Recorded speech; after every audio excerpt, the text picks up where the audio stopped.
Graças e paz, irmãos, graças e paz, amigos, companheiros da Igreja Batista da Vila Guilhermina, sejam muito bem-vindos a mais uma Escola Bíblica aqui no canal.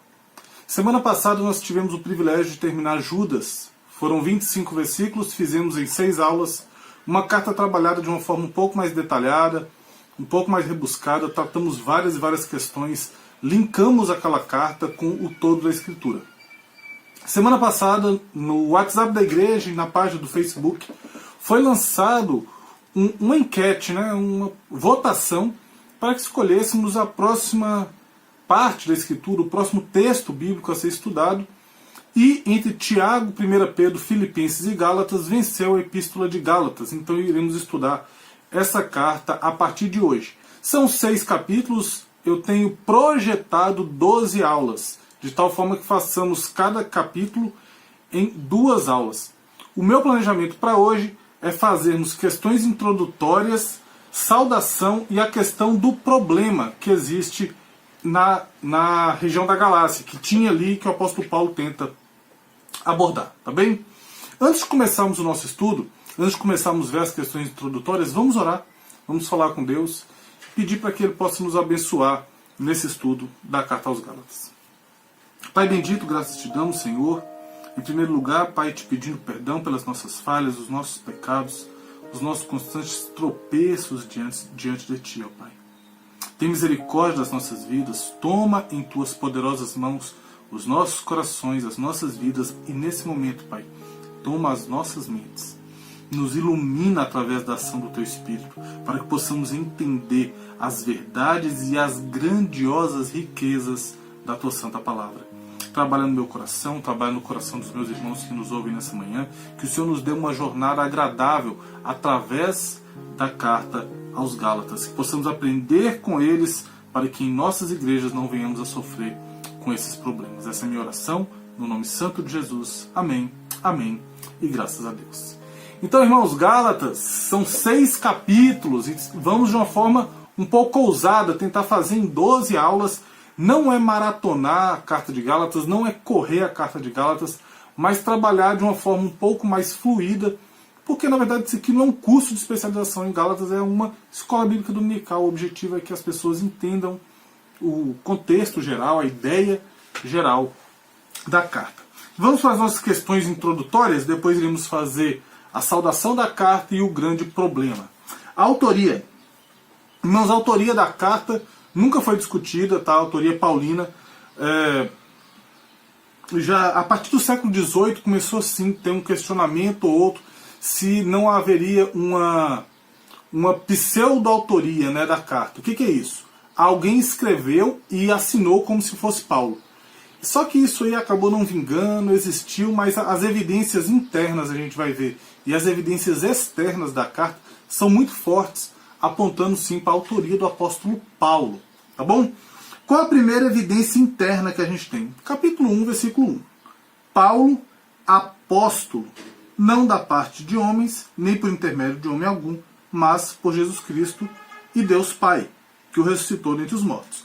Então Paulo já começa se identificando. Paulo, tá bem?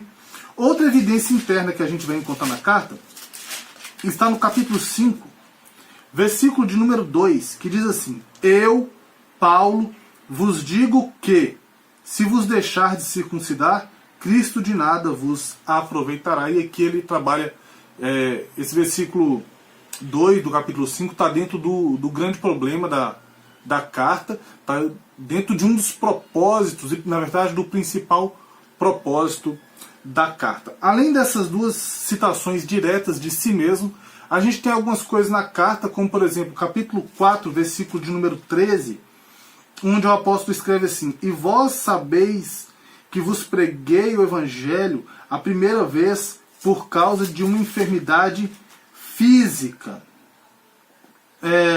Então, essa enfermidade física muitas vezes relacionada com aquele espinho na carne que o apóstolo Paulo tinha. Então, para os estudiosos, mais uma evidência da autoria paulina da carta.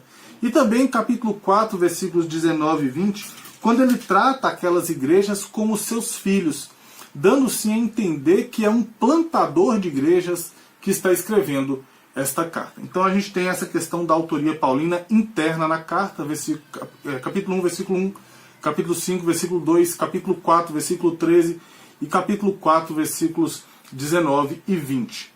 Além das evidências internas, que são aquelas evidências que a gente tira da carta em si, do texto em si, nós temos evidências externas da autoria paulina no decorrer da história. Textos que não estão na Bíblia, palavras de pessoas que não estão na Bíblia, mas que afirmam que essa carta é realmente de escrita paulina. Clemente de Roma foi um dos pais da igreja, ele fala isso. A Epístola de Barnabé, que é o que a gente já estudou nas aulas de Judas, o que é um livro apócrifo, ou seja, não é um livro inspirado por Deus, mas é um livro que tem o seu valor histórico. Policarpo também, que é outro pai da igreja, discípulo de João, ele escreve isso na sua Epístola aos Filipenses, mais um livro que não é inspirado, mas também tem o seu valor histórico. Também aparece no Pastor de Hermas, essa autoria paulina de Gálatas. Pastor de Hermas, livro muito usado nos primórdios da igreja, tá? Como livro de ensino. Citada por homens como Justino, Marte, Tertuliano, Clemente de Alexandria, grandes homens da história da igreja, no passado ali, logo no comecinho, no nascimento da igreja ocidental. Qual que é a data, irmãos? Quando esse livro foi escrito? E aí a gente tem um probleminha. Por quê? Dependendo de para quem foi escrita, ela tem datas diferentes. Então, entende-se que a carta foi escrita entre 49 e 55 depois de Cristo. O período é esse, tá? 49, 48 depois de Cristo até 50 depois de Cristo, no máximo, esse períodozinho ali. Tá bem? Por que dá esse probleminha? Por causa da questão dos destinatários. Já vimos autoria paulina, já vimos a data de confecção, entre 48, 49 e 50 depois de Cristo, 55 depois de Cristo. Quem são os destinatários? É muito estranho isso, né? Porque quando você pega a carta no grego, ela está escrito pós-Galatans, ou seja, para os Gálatas, aos Gálatas, e não há questionamento com relação a isso. Só que à medida que você confronta ela com fatos que estão no livro de Atos, você começa a ter um questionamento. E também coisas internas da carta, tá bom? Mas existe a possibilidade dela ter sido escrita para os Gálatas do Sul. Quando a gente fala em Gálatas do Sul, a gente está falando de uma região política dentro do Império Romano. E aí ela teria sido escrita para as igrejas que o apóstolo Paulo planta entre a sua primeira e a sua segunda viagem missionária. Ou seja, Atos 13, 14 e Atos 15, 36 até Atos 18, 22. Primeira viagem, 13, 14, segunda viagem, entre 15, 36 e 18, 22. Tá bom? A gente aí tem um problema da questão do concílio. Porque no capítulo 2 de Gálatas é tratada uma questão de um concílio. Tá bem? É tratado que houve uma reunião em Jerusalém. Só que tudo indica que talvez, se você partir dessa pressuposição que foi para a primeira e para a segunda igreja, na primeira e na segunda viagem, a gente vai ter um problema com esse concílio, porque o concílio é o concílio de Atos 15, em que é tratado justamente a questão dos gentios. Então, a carta é a questão dos gentios e judeus, relacionamento. Então, como a carta ela não cita as decisões daquele concílio de Atos 15, fica difícil você falar que ela foi escrita nesse período. O apóstolo Paulo poderia ter simplesmente usado as decisões do concílio de Jerusalém, de Atos 15, que trata da relação judeus-gentios. Se ele tivesse usado isso já de cara na carta, deixaria bem claro que ela foi escrita ali entre a primeira e a segunda viagem. Tá bom? Mas ele não usa, então isso aí já complica um pouquinho. Então, se ela tivesse sido escrita, a gente está falando de destinatários para os Gálatas do Sul, ela estaria sendo escrita para uma região política dentro do Império Romano, tá bem? Se fosse esse caso, tá bom? A gente poderia considerar Gálatas o escrito mais antigo do apóstolo Paulo que chegou às nossas mãos, tá bem? E aí ela teria sido escrita entre 48 e 49 depois de Cristo. E tem a segunda opção, que é a opção que eu prefiro, a opção que eu acho mais coerente, que é a questão de ter ser escrito para Gálatas do Norte. O que são Gálatas do Norte? Eram povos que viviam na região da Galácia, povos de origem celta. A gente vai encontrar depois os celtas na região da França, na região da Inglaterra, Escócia, a gente tem bastante celtas ali, tá bem? Então era um povo dessa etnia que vivia na região da Galácia e da Frígia, tá bom? Quando a gente pensa em Gálatas do Sul, ela teria sido escrito para atingir cidades, aquelas cidades que o apóstolo Paulo passou na primeira e segunda viagem, Icônio, Listra e Derbe, e não para uma etnia. Quando a gente passa a pensar em Gálatas do Norte, a gente está pensando em uma carta escrita quando Paulo passa pela região da Galácia e Frígia, Atos 18, 23 em diante. Ou seja, a sua terceira viagem missionária. E assim, ela teria sido escrita para essa etnia, para os Gálatas do Norte, não para uma região política. Ou seja, não, no primeiro momento, Gálatas do Sul, uma região política. A carta destinada a uma região política, ali onde tinham cidades.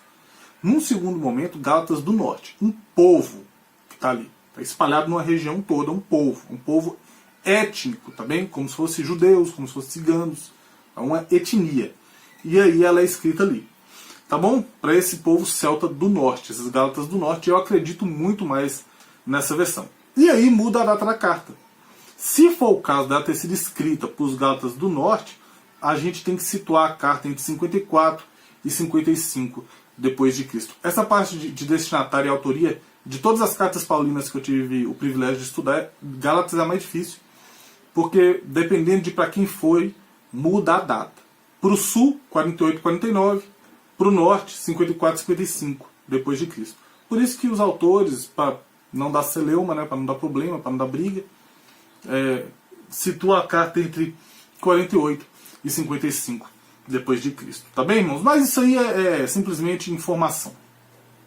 O propósito. A carta tem 3 propósitos, tá bem? E um único objetivo. Nós vamos ver agora os 3 propósitos, desculpe, e depois o objetivo, que eu vou resumir em uma frase do pastor Carlos Oswaldo Pinto. Primeiro propósito.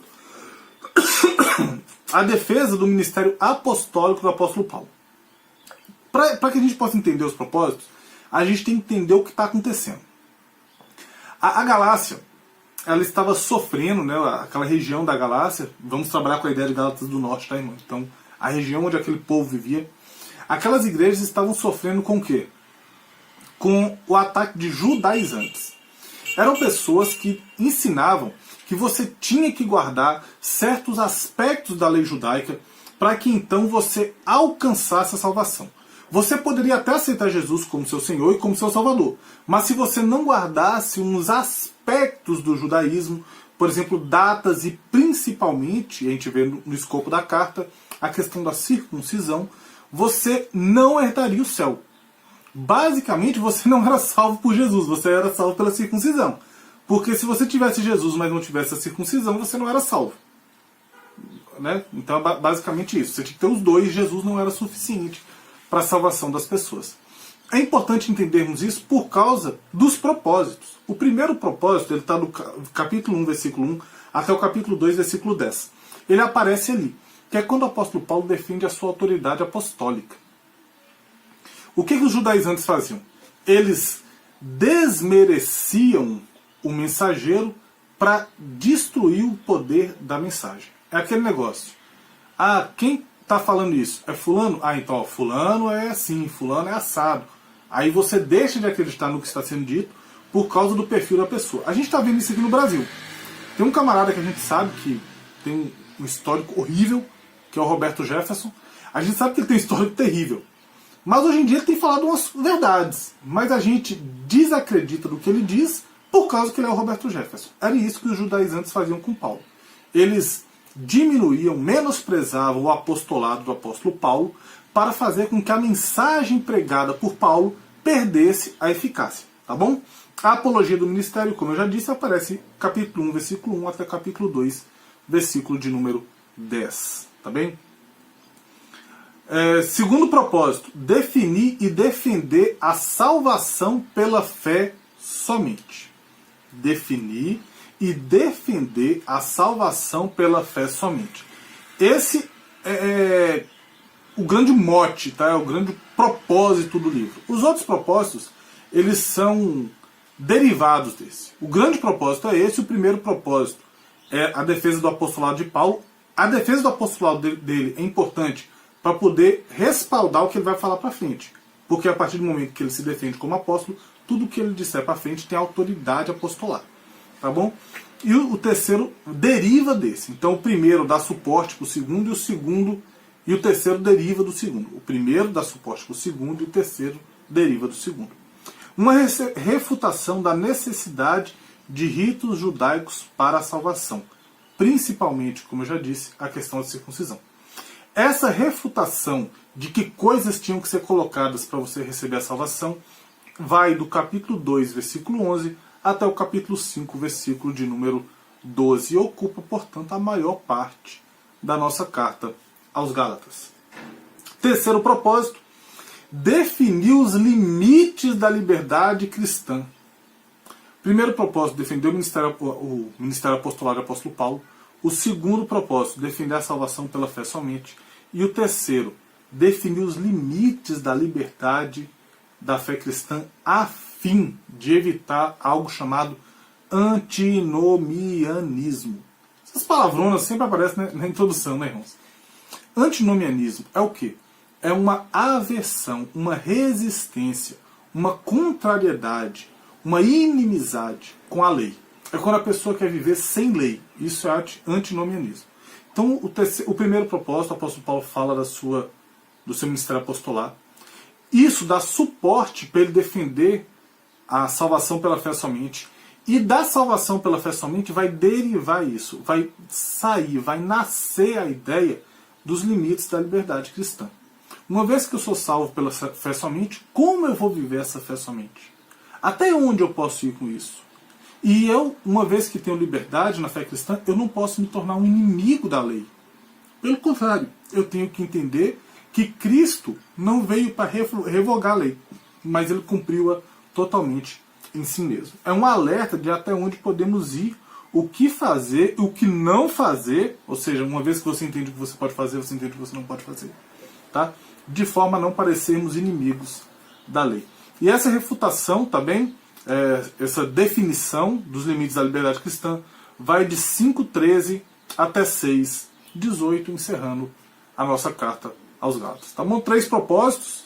Primeiro propósito, defender o ministério apostolar de Paulo. Segundo propósito, defender a salvação pela fé somente. Terceiro propósito, definir os limites da liberdade cristã, de tal forma que não nos tornemos inimigos da lei ou não nos mostremos como inimigos da lei. E aí tem um objetivo. Todos esses propósitos têm um objetivo maior, que ele é uma condensação de tudo isso. Que está aqui, conforme escrito pelo pastor Carlos Oswaldo Pinto. Vou pedir para o Davi colocar essa definição toda em tela cheia, para que você possa anotar.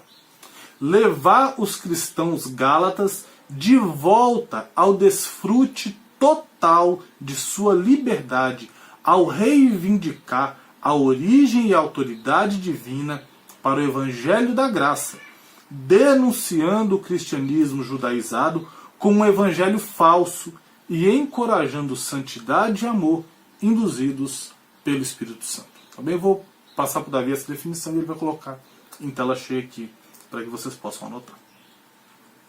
Verdades básicas encontradas na carta. Irmãos, verdade básica, justificação somente pela fé.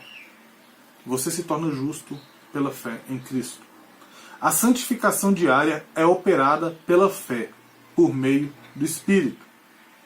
Podemos confiar na mensagem da salvação independente de obras. Eu posso confiar nessa mensagem que fala que eu serei salvo independente de obras. Esse é o verdadeiro evangelho.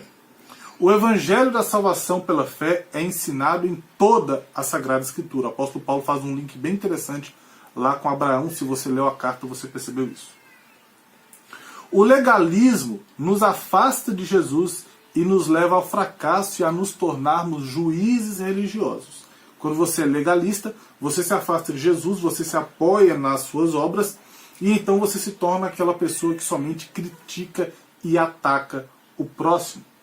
Ser livre do legalismo, ou seja, uma vez eu não estou preso nas leis, eu não vivo fundamentado em cumprir regrinhas, ser livre disso é poder viver para Cristo no poder do Espírito. e não se tornar inimigo da lei. Hoje em dia tem muita gente que acha que não ser legalista é ser aquela pessoa que faz o que quer e não está nem aí para as consequências. E não é isso que a Escritura ensina. Eu sou livre para viver em Cristo pelo poder do Espírito, mas isso não me torna uma pessoa sem lei, sem padrões a serem seguidos. Cristo cumpriu a lei em si.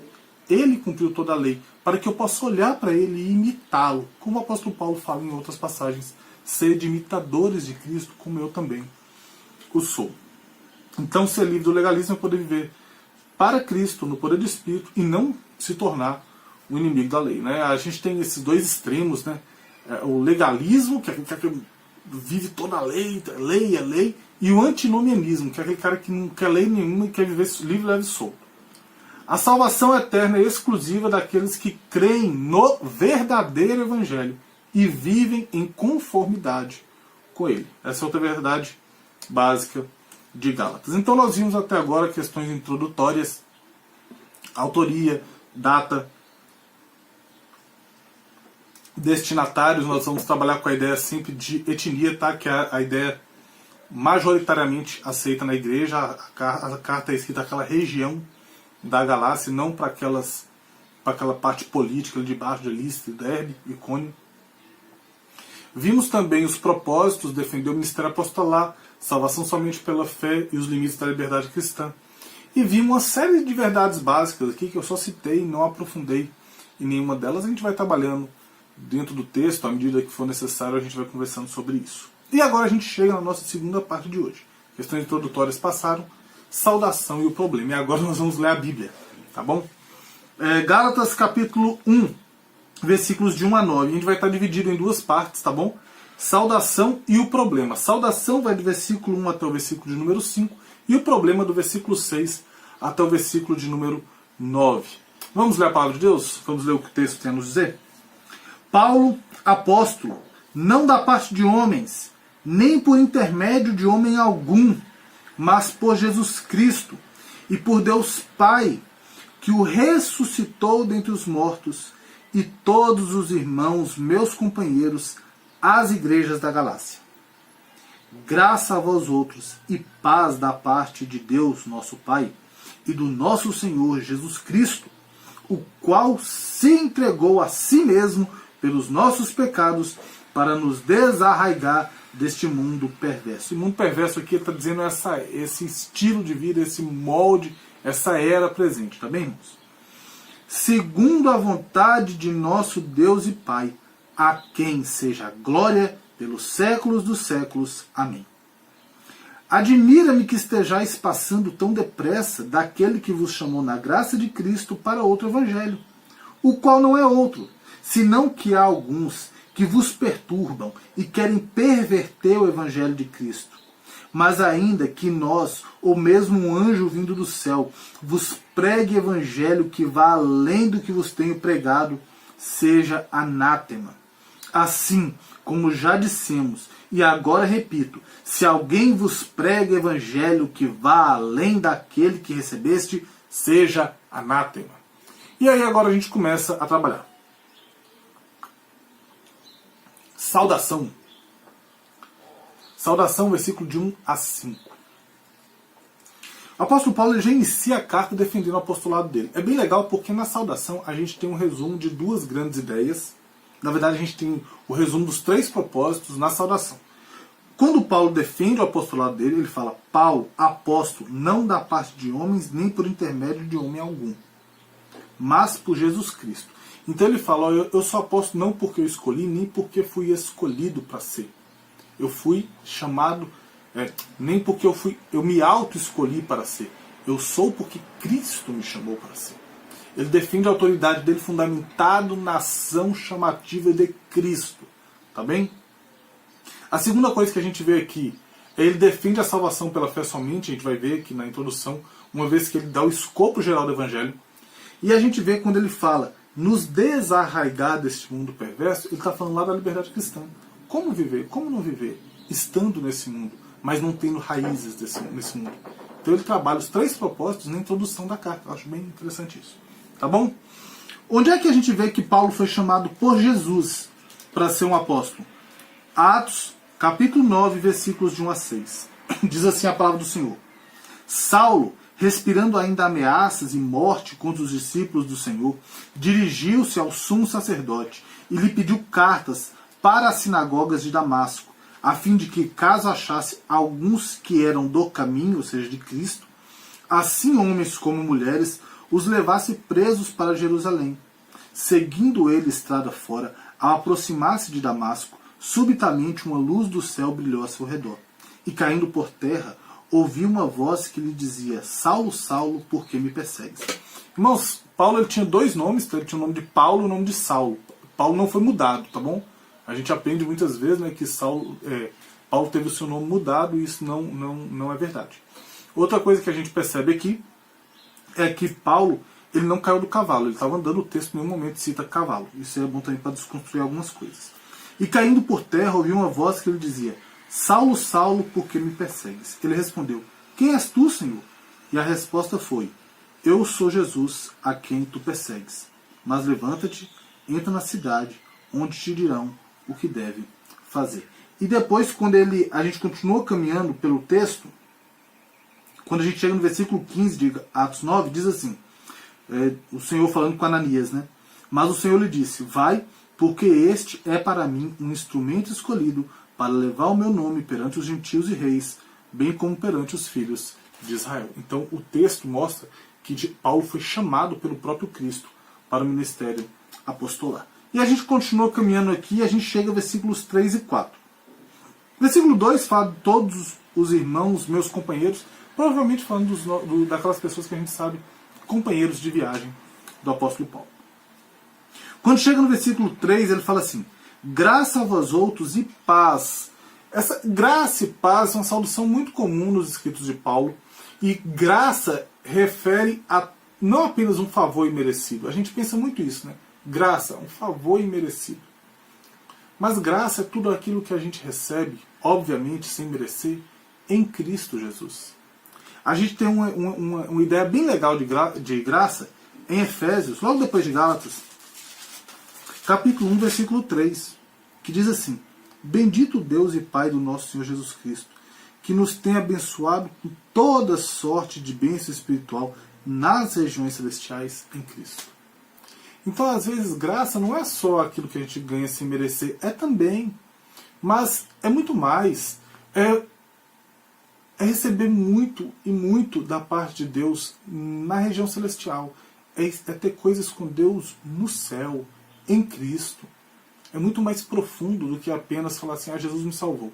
Glória a Deus, isso é a maior bênção que existe. Mas tem coisas muito mais profundas em um relacionamento cada vez mais profundo com Deus. E tudo isso é sim graça. É tudo que a gente tem em Cristo. Tudo que a gente tem nele. O conforto, a paz, a segurança, a garantia, a liberdade, o amor. Tudo que vem no pacote de estarmos em Cristo é graça. Tá bom? E paz. Paz é o reestabelecimento do relacionamento com Deus através da morte de Cristo, onde as nossas iniquidades não nos são mais imputadas. Essa paz, o restabelecimento do relacionamento com Deus por meio da morte de Cristo, de tal forma que as nossas iniquidades não nos são mais imputadas. Isso é importante, porque às vezes as pessoas criaram um conceito de que paz é não ter guerra. Se não está tendo guerra, estamos em paz. E a Bíblia não ensina isso.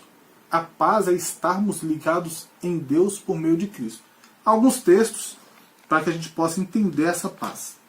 Romanos 5:1-2. Justificados, pois, mediante a fé, temos paz com Deus por meio do nosso Senhor Jesus Cristo.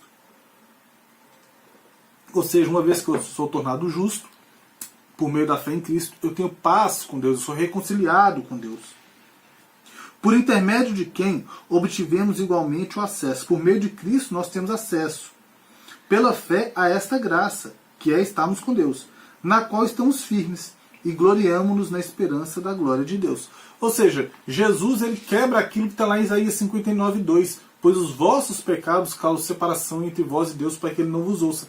Jesus, quando ele faz a sua obra, ele nos garante justificação, reconciliação com Deus. Nós nos tornamos justos diante de Deus. Então somos reconciliados com o Pai através da obra de Cristo. E então temos paz com Deus. Eu não sei se você sabe, mas antes de você nascer de novo, você era inimigo de Deus. Antes de você nascer de novo, você não era filho de Deus. Existe um conceito, e é uma frase que a gente ouve muito por aí no dia a dia: ah, mas eu também sou filho de Deus. E a gente escuta isso, o cara falando assim: ah, eu vou... eu preciso tomar minha cervejinha, cara, porque eu também sou filho de Deus. Né? Eu preciso ir ali no meu pagode, porque eu também sou filho de Deus. Só que a Bíblia não fala isso. A Bíblia diz o seguinte: mas a todos quanto receberam Cristo, deu-lhes o poder de serem feitos filhos de Deus. A quem recebeu Cristo, foi dado o poder de ser feito filho de Deus, a saber os que creem no seu nome. João capítulo 1, versículo de número 12, Evangelho de João. Ou seja, você só tem paz com Deus por meio de Cristo. Você só é filho de Deus por meio de Cristo. Outro texto bem interessante se encontra em 2 Coríntios capítulo 5.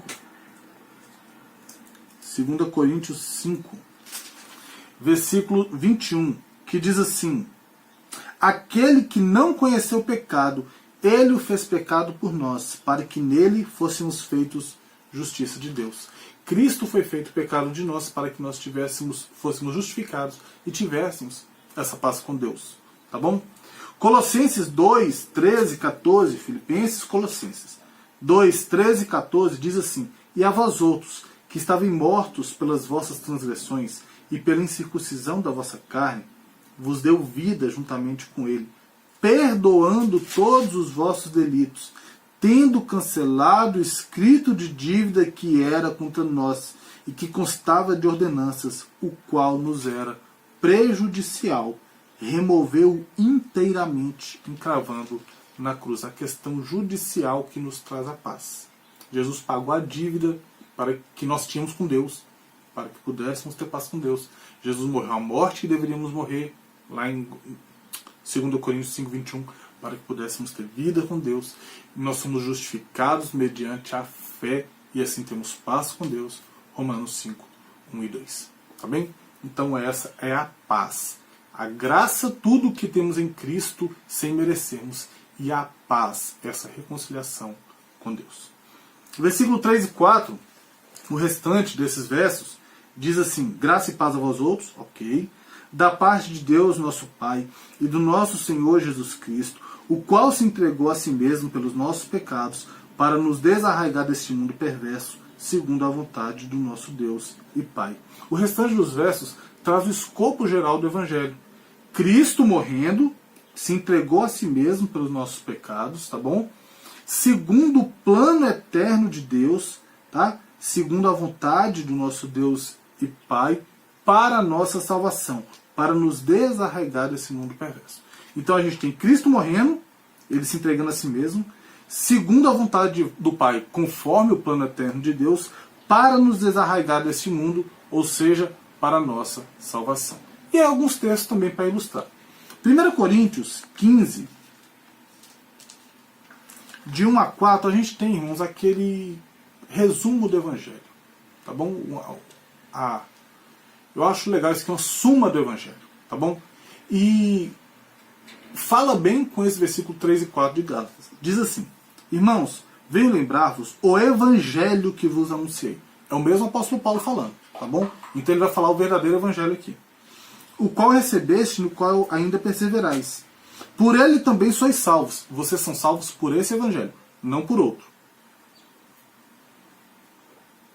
Se retiverdes a palavra tal como vou-la preguei, ou seja, sem acrescentar nada, a menos que tenha escrito em vão.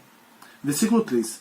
Antes de tudo vos entreguei o que também recebi, que Cristo morreu pelos nossos pecados, segundo as Escrituras. Lembra lá? Versículo 3 de Gálatas? E que foi sepultado e ressuscitou ao terceiro dia, segundo as Escrituras. E apareceu a Cefas e depois aos 12. Ou seja, esse 1 Coríntios capítulo 15 versículos de 1 a 5, mentira, ele leu 5, era só de 1 a 4, tem exatamente o mesmo resumo do Evangelho que está lá em Gálatas 1, de 3 e 4. E é importante porque apresenta o verdadeiro Evangelho. Nós temos que ter em mente o texto de 1 Coríntios 15, de 1 a 4, para podermos entender o falso Evangelho que estava sendo pregado na região da Galácia. Tá bom? Outro texto também que fala do plano eterno de Deus está em 1 Pedro, capítulo 1, versículos 18 a 21. 1 Pedro, capítulo 1, versículos 18 a 21. Sabendo que não foi mediante coisas corruptíveis, como a prata ou o ouro, que fostes resgatados do vosso fútil procedimento que vossos pais vos legaram, mas pelo precioso sangue, como de cordeiro sem defeito e sem mácula, o sangue de Cristo. Ou seja, esse é o Evangelho. Cristo morrendo para nos comprar, para nos reconciliar com Deus, para nos dar a vida eterna. Esse é o verdadeiro Evangelho. E o versículo 20 diz desse sangue o seguinte: sangue este, conhecido com efeito antes da fundação do mundo, porém manifestado no fim dos tempos, por amor de vós, o plano eterno de Deus. Por isso que eu disse que o restante dos versos traz o escopo geral do verdadeiro Evangelho. Cristo morrendo em nosso lugar, segundo o plano eterno.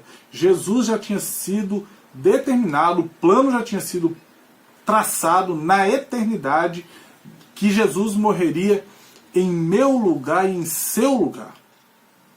Jesus morre na eternidade. É planejado na eternidade a morte dele, em meu favor e em seu favor. Olha o tamanho do amor de Deus por mim e por você que assiste esse vídeo. Tá bem? Então Cristo morreu em nosso lugar, segundo o plano eterno de Deus, para a nossa salvação. Tem outro texto, eu não me lembro, ele não está aqui agora, tá, irmãos, na nossa aula, mas se eu não me engano, isso, Apocalipse 13:8, também dá essa ideia de um Cristo que morre na eternidade. E adorá-lo-ão todos os que habitam sobre a terra. Está falando da besta, tá? E a adorarão todos os que habitam sobre a terra. Aqueles cujos nomes não foram escritos no livro da vida do Cordeiro, que foi morto desde a fundação do mundo. Cristo foi morto desde a fundação do mundo. Aqueles que não têm o nome escrito no livro irão sim adorar a besta. Só para mostrar também mais uma vez o plano eterno de Deus. Vamos caminhar? Versículo 5. A quem seja a glória pelos séculos dos séculos. Amém. Paulo encerra a saudação glorificando a Deus, dessa forma desviando a atenção de si mesmo. É bem interessante, porque existia uma galera fazendo resistência a Paulo, né, indo contra os ensinos de Paulo. E Paulo faz o quê? Ele fala: eu sou apóstolo, não por causa minha, eu sou apóstolo porque Jesus me chamou. Ele bate o primeiro propósito. Ele bate o segundo propósito, mostrando a salvação somente em Cristo, executada somente por Ele, de acordo com o plano eterno de Deus. Ele mostra a derivação, que é o terceiro propósito, que é o quê? Definir os limites da liberdade cristã, como é que a gente tem que viver. Ele mostra quando ele fala que Jesus morreu para nos desarraigar, desenraizar deste mundo perverso, e ainda para dar um chega para lá nos seus opositores. O apóstolo Paulo fala: a vontade do nosso Deus e Pai, a quem seja a glória pelos séculos dos séculos. Amém. Paulo está falando: eu sou apóstolo, eu preguei esse evangelho para vocês, o mesmo que eu preguei para os coríntios, né? Que eu vou escrever em uma outra carta mais adiante aos coríntios. É o evangelho que eu prego, minha mensagem não mudou. Mas a glória não é a mim, a glória não é ao meu apostolado, a glória é a Deus. Então o apóstolo Paulo encerra essa sessão desse forma. A introdução do livro apresenta verdades diretamente relacionadas aos propósitos. Paulo defende seu apostolado, resume o verdadeiro evangelho, mostra como devemos viver, desvinculado do legalismo e baseado somente, tão somente, no sacrifício de Cristo Jesus. Terminamos aqui a segunda parte do nosso estudo hoje. Primeira parte, questões introdutórias. Segunda parte, introdução. Vamos agora para a terceira parte? Vamos lá. Terceira parte, o problema. Parece nome de capítulo de série, né? Está assistindo a série, aí passa a abertura e passa lá, o problema. É o nome do episódio que nós vamos assistir. Paulo, ele começa a tratar do principal problema dos Gálatas. Versículos de 6 a 9, eu te convido a ler novamente. Admira-me que estejais passando tão depressa daquele que vos chamou na graça de Cristo para outro evangelho, o qual não é outro, senão que há alguns que vos perturbam e querem perverter o evangelho de Cristo. Mas ainda que nós, ou mesmo um anjo vindo do céu, vos pregue evangelho que vá além do que vos temos pregado, seja anátema. Assim como já dissemos, e agora repito, se alguém vos prega evangelho que vá além daquele que recebeste, seja anátema. O apóstolo Paulo ele termina a sua saudação, a saudação amorosa, destacando o sacrifício de Cristo, destacando que ele nos desarraiga desse estilo de vida, desse mundo, destacando que Paulo é sim um apóstolo escolhido. Ele termina isso e ele muda, parece que ele muda o tom do discurso. Ele sobe o tom do discurso. Coisa que muitas vezes a gente não faz hoje em dia. A gente vê muitos pregadores, pastores, líderes, mestres, que têm medo de levantar o tom. E levantar o tom não é gritar. O levantar o tom é tocar a conversa para um rumo em que vai atacar o erro da pessoa. Apontar o erro. Falar, cara, isso aqui está errado. E o apóstolo Paulo ele já começa aqui tratando o principal problema dos Gálatas. Irmãos, afastamento da verdade. Ele começa assim, interessante. Admira-me, ou seja, ele está assustado. Mas já? Se a gente for pensar na carta escrita entre 48 e 49 depois de Cristo, com Jesus morrendo entre 30 e 33, dependendo da questão do calendário, em 49, 48 a igreja já está se desviando do Evangelho. Ele, poxa, mas já? Admira-me que estáis passando tão depressa daquele que vos chamou na graça de Cristo. E eu acho muito legal isso. Deus chama. O apóstolo Paulo ele usa Deus como autor do chamado. É Deus que chama. Ele é soberano em chamar os seus. Eu acho isso muito interessante, porque me lembra lá de Judas 1. Os irmãos lembram? Judas 1, a gente estudou aí durante um mês e meio. O versículo 1 de Judas diz assim: Judas, servo de Jesus Cristo, irmão de Tiago, aos chamados, amados em Deus, guardados em Jesus Cristo. A gente trabalhou isso na primeira aula. Deus chama. Ele é soberano para escolher quem Ele quiser. Ele é soberano para chamar quem Ele quiser. E Ele é soberano para condenar quem Ele quiser pela sua rebelião contra o Pai. A pessoa permanece rebelde, Deus tem total poder de condená-lo. Assim como Deus tem total de poder de salvar quem Ele quiser. Ele é Deus. Como eu disse uma vez com um colega que estava discutindo essas questões, ele falou, eu não concordo. Eu falei, irmão, então você cria um universo do nada e estabelece suas regras. Ele chama. O texto diz, me admira que estejais passando tão depressa, ou seja, num período tão curto, daquele que vos chamou na graça de Cristo. Ele chamou vocês de forma graciosa, vocês não mereciam nada. Mas Ele chama na graça de Cristo, oferece toda sorte de bênção na região celestial para vocês, oferece paz em Cristo, oferece uma religião em que você não precisa fazer nada para ganhar a salvação. Nós não fazemos as coisas para ganhar, nós fazemos porque já ganhamos a salvação. Nós não fazemos para ser salvos, nós fazemos porque somos salvos. É um evangelho gracioso. Me admira que vocês já estejam se afastando dessa graça, desse chamamento para outro evangelho. A preocupação e o espanto de Paulo é o abandono do verdadeiro evangelho por parte dos Gálatas para seguir algo esquisito, algo estranho. Então a gente tem aqui, na apresentação do problema, o apóstolo Paulo mostrando a soberania de Deus, a bondade de Deus, o amor de Deus, chamando eles, e assustado porque, mas já vocês receberam isso e já estão indo para outro caminho. Vocês já estão caminhando atrás do que não presta. Vocês já estão absorvendo o que não vale nada. Vocês estão trocando um evangelho que não exige nada para a salvação por algo que você tem que fazer. Irmãos, o evangelho de Cristo ele é suficiente. Se você adiciona qualquer coisa, deixa de ser evangelho. Os pastores, e aí chega um grande alerta para os pastores e líderes. Os pastores e professores de escola bíblica, e eu me ponho nesse grupo, nesse pacote. Pastores devem se preocupar se as pessoas realmente entenderam e estão fixadas na verdade. É isso que o apóstolo Paulo faz, ele está preocupado. Porque parece que eles entenderam e saíram, ou eles não entenderam e já estão trocando. Os irmãos estão conseguindo acompanhar esse raciocínio? Pastores e líderes têm que se preocupar se as pessoas entenderam. É por isso que esse vídeo aqui que a gente está gravando, essas aulas que a gente grava, tem área de comentários. Pergunta aí. Pergunta com educação, vou responder com educação. Pergunta xingando, vou responder com educação. Se eu não souber, eu vou atrás. Você é membro da igreja, está no grupo do WhatsApp da igreja, tem meu contato pessoal, entra em contato, Alberto, não entendi, o que foi? A minha preocupação é que você entenda a mensagem. A minha preocupação é que você aprenda com as aulas. A minha preocupação é que você aprofunde-se cada vez mais no entendimento do Evangelho de Cristo. Todas essas aulas que a gente teve, irmãos, não é para que você cresça e fique inchado. Não, todas essas aulas é para que você consiga aprofundar-se nas riquezas do Evangelho de Cristo e tenha capacidade de refutar aquilo que não é Evangelho. Tá bem? Os pastores devem se preocupar se as pessoas realmente entenderam a mensagem, se estão fixadas na verdade. E ele continua, versículo 7. Versículo 6 ainda, né? Versículo 6 e 7, tá, irmãos? O finalzinho ali.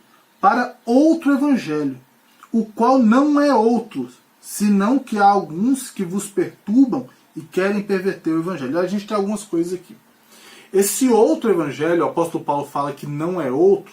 O apóstolo Paulo está falando o quê? Não existe outro evangelho. E vocês estão indo para um outro evangelho que não é outro. Por quê? Vamos lá. Eu estou sem nenhum objeto aqui para fazer com um exemplo, mas vou pegar 2 livros aqui. Este é um livro, tá? Tenho usado nas nossas aulas. Esse é um livro. Este é um outro livro. Então nós temos objetos que são similares. Ambos são livros, porém com conteúdos diferentes. Ou seja, se nós pensarmos isso aqui como evangelhos, isso é boa nova e isso também deveria ser boa nova. Porém, quando o apóstolo Paulo ele trata aqui, ele trabalha de uma forma assim, que vocês estão deixando isso, que é evangelho, e trocando por isso. Isso não é evangelho. Não existe outro desse. Vocês estão trocando algo que é por algo que não é. Tá bom? Porque não existe outro evangelho. Porque qualquer outra mensagem não tem poder de salvação. Não existe outro evangelho, apenas mentiras, que são ou legalistas ou antinominianas. Ou seja, ou você tem o evangelho de Jesus, ou você tem uma mentira que quer te prender num monte de regrinhas de lei, ou você tem uma mentira que quer deixar você fazer o que você quiser, igual a gente estudou em Judas. Viver uma vida imoral, promíscua, fazer o que você bem quiser. Ou você tem o evangelho, ou você tem esses 2 extremos. Viver preso na lei, ou viver solto, de maneira imoral. Então, quando Paulo fala, vocês estão trocando o evangelho por uma coisa que não é evangelho, ele destrói qualquer esperança de salvação que os gálatas estivessem colocando naquilo ali. Por quê? Paulo entende que se você pega o evangelho de Cristo e coloca a circuncisão como condição para a salvação, evangelho mais circuncisão, se você faz isso, você perde o evangelho. O evangelho só é evangelho se ele for puro. Tá bom? E ele continua, versículo 7. O qual não é outro, senão que há alguns que vos perturbam e querem perverter o evangelho de Cristo. Quem são esses alguns, irmãos? Vamos lá? Atos 15, 1. Atos capítulo 15, versículo de número 1. Alguns indivíduos que desceram da Judéia ensinavam aos irmãos: se não vos circuncidardes, segundo o costume de Moisés, não podeis ser salvos. Então quem eram esses alguns? Eram cristãos, mas com entendimento distorcido da suficiência do Evangelho. Então acabavam ensinando isso nas igrejas. E aqui é interessante quando a gente compara Gálatas com Judas, né, a carta de Judas. Diferente da carta de Judas, aqui parece haver mais mal entendimento do que má intenção. Quando a gente olha para os falsos mestres de Judas, tinha má intenção, tinha mau caratismo. Aqui parece que não, existe mais um mau entendimento. E por entenderem mal, eles começam a agir de uma forma equivocada. Eles não entenderam direito. Então eles começam a acusar o apóstolo Paulo. Entendeu? Porque eles não entenderam a mensagem. Por isso que é importante, irmãos, antes de vocês falarem qualquer coisa, do pastor, do líder, do pregador, do professor, tenta entender a mensagem, pergunta, para que você não saia por aí falando coisas que não são. Parece que é isso que aconteceu. Entenderam errado, falaram, a gente é salvo em Jesus. Poxa, que legal, que bom. Então a gente é salvo em Jesus, mas a gente tem que circuncidar, porque é só assim, é só crer. É só isso, é tão simples. Né? E aí eles começaram a... É crer, mas também acho que a gente tem que circuncidar. É crer, mas acho que a gente tem que celebrar aquela Páscoa judaica. É crer, mas a gente tem que ter uma bandeira de Israel dentro da igreja. É crer, mas tem que ter um castiçal lá no púlpito. É crer, mas tem que ter uma estrela de Davi. É crer sim, mas o pastor tem que usar aquela roupa de sacerdote. É crer, mas, é crer com. Eles parecem que tiveram esse entendimento que a gente está tendo nas igrejas hoje em dia. E acabou, por entender errado, começaram a atacar o mensageiro da mensagem. E a mensagem é a mensagem verdadeira. Tá bom? Então, diferente de Judas, onde a gente via que realmente os falsos mestres tinham má intenção, mau caratismo, parece que em Gálatas o que acontece é uma questão de mau entendimento daqueles que estão pregando aquilo ali.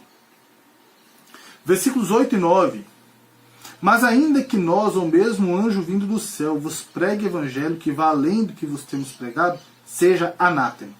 Assim como já dissemos, e agora repito, se alguém vos prega evangelho que vá além daquele que recebeste, seja anátema. Paulo traz a ideia de que aqueles que conscientemente adicionam algo ao evangelho encontram-se em sérios problemas.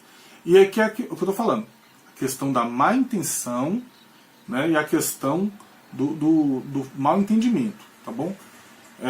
O apóstolo Paulo ele se dirige aqui agora diretamente àqueles caras que estão de má intenção. Tá bom? Que estão querendo botar peso nas costas das pessoas. Ele fala, ele traz a ideia de aqueles que conscientemente, ou seja, o cara está consciente do que está fazendo. Ele entende o evangelho, mas ele quer colocar coisas para controlar as pessoas, ou para botar um peso nas pessoas, ou para tentar fazer com que as pessoas confiem naquilo ali, em vez de confiar somente em Jesus. Esses caras estão em sérios problemas. Por que o sério problema? A palavrinha anátema.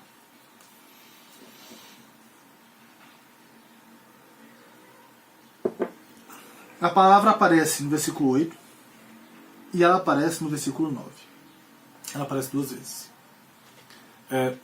No escrito judaico, tá, irmãos? Na escrita judaica, a repetição trina é para poder enfatizar. Santo, santo, santo é o Senhor dos Exércitos. Então ele é santíssimo, como diria o Chaves, né? Mas quando a gente pensa, aqui o apóstolo Paulo não está escrevendo para judeus, está escrevendo para um povo de origem celta, naquela região ali do norte, na Ásia Menor, né? Região Turquia ali. O Davi deve ter colocado, vai colocar o mapa em algum lugar durante o vídeo. Esses povos, eles não tinham esse conhecimento de literatura judaica. Então o apóstolo Paulo ele faz o quê? Ele fala anátema de novo, para realçar, para enfatizar que aqueles que misturam algo no evangelho estão eternamente condenados. Eles estão eternamente amaldiçoados. Tá? E ele fala, ainda que seja um anjo do céu, ou seja, as credenciais do pregador não tornam a mensagem verdadeira, se ela estiver desassociada da verdade. Irmãos, pode ser uma pessoa sem conhecimento nenhum, sem estudo nenhum. Se ele prega algo que está fundamentado biblicamente, prega a verdade, ele é crível, ele é digno de confiança. Agora pode ser o cara formado, pós-graduado, mestrado, doutorado, pós-doutorado, PhD. Se ele prega bobagem, ele está errado. Ele está errado. E ele é anátema, porque ele está pregando algo que está desassociado da verdade do Evangelho. Tá bom?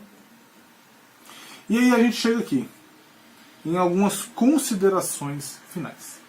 A salvação, considerações do nosso estudo de hoje. A salvação é pela fé em Cristo somente, mediante a ação graciosa de Deus.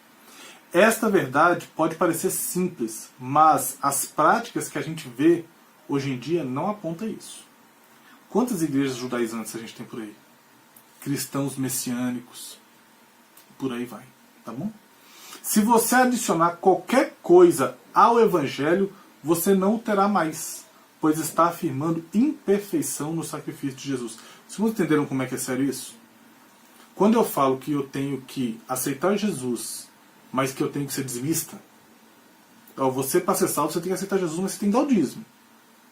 A salvação está no dízimo. Então eu estou falando que o sacrifício de Cristo é imperfeito.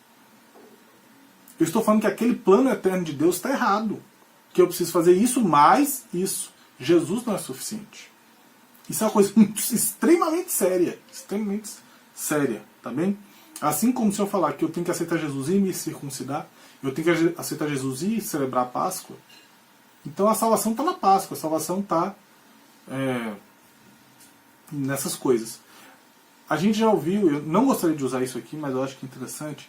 A gente já ouviu algumas vezes as pessoas falando: tudo com Jesus, nada sem determinada coisa, nada sem determinada pessoa.